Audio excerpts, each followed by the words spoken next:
دماغ کا کام صرف سوچنا ہی نہیں بلکہ یہ آپ کے پورے جسم کو کنٹرول کر رہا ہوتا ہے۔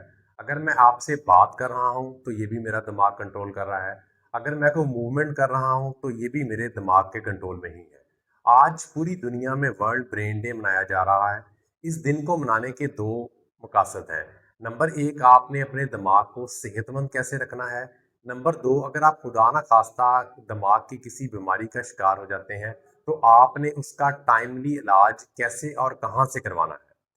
سب سے پہلے میں آپ کو یہ 6 طریقے بتاؤں گا کہ جن کو اڈاپٹ کر کے آپ اپنے دماغ کو صحت مند رکھ سکتے ہیں، کیونکہ اگر آپ کا دماغ صحت مند ہوگا تو آپ کا جسم بھی الٹیمیٹلی صحت مند ہوگا۔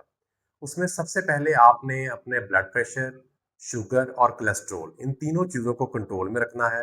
نمبر دو، آپ نے ڈیلی 30 منٹ واک کرنی ہے۔ نمبر تین، آپ نے ڈیلی 6 سے 8 گھنٹے اپنی نیند پوری کرنی ہے۔ نمبر چار، اگر آپ سگریٹ نوشی یا کسی اور نشاور اشیاء کا استعمال کرتے ہیں تو اس کو فی الفور جو ہے وہ ترک کر دیں۔ نمبر پانچ، آپ نے متوازن غذا کھانی ہے۔ نمبر چھ، آپ نے ذہنی دباؤ کم رکھنا ہے۔ یہ 6 چیزیں کر کے آپ اپنے دماغ کو صحت مند رکھ سکتے ہیں۔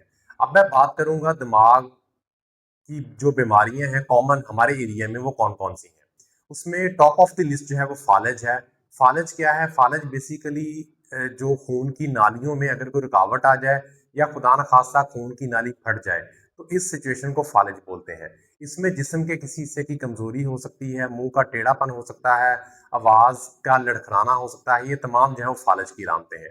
نمبر دو پہ ایپیلیپسی ہے، جس کو ہم مرگی بولتے ہیں، جس کو لوگ کہتے ہیں کہ دورے پڑنا شروع ہو گئے۔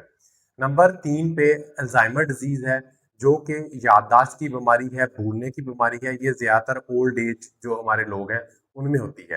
اور نمبر چار پہ پارکنسنزم ہے، جس میں جو دماغ جو ہے وہ ان کنٹرول ہو جاتا ہے اور آپ کو جو ٹریمرز آنے شروع ہو جاتے ہیں، یعنی کہ آپ کا ہاتھ ہلنا شروع ہو جائے گا، آپ کے جسم کے مختلف حصے جو ہیں وہ اکڑاہٹ کا شکار ہو جائیں گے۔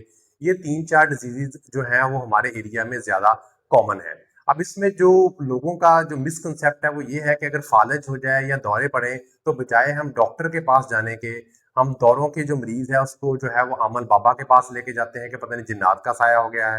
اور ایسے ہی اگر فالج کا اٹیک ہوتا ہے تو ہم اس مریض کو حکیم یا کسی دم درود والے کے پاس لے جاتے ہیں۔ حالانکہ یہ ایسی بیماریاں ہیں، اگر فالج کا اٹیک ہوا ہے تو آپ فوراً ہاسپٹل لے کے جائیں۔ اس وقت جو ہے گورنمنٹ آف پاکستان جو ہے تمام ہاسپٹلز میں جو فالج کی وجہ سے آپ کے جسم کا پیرالسس ہوتا ہے اس سے بچاؤ کے انجیکشنز بھی دستیاب ہیں اور وہ فری آف کاسٹ دستیاب ہیں، لیکن شرط یہ ہے کہ آپ ٹائملی اپنے مریض کو ہاسپٹل لے کے جائیں۔ ایسے ہی جو ایپیلیپسی ہے بچوں میں خاص طور پہ جو دورے پڑتے ہیں، یہ بھی ان کو بھی کنٹرول کیا جا سکتا ہے، لیکن آپ نے اس کی ایک میڈیسن دینی ہوتی ہے۔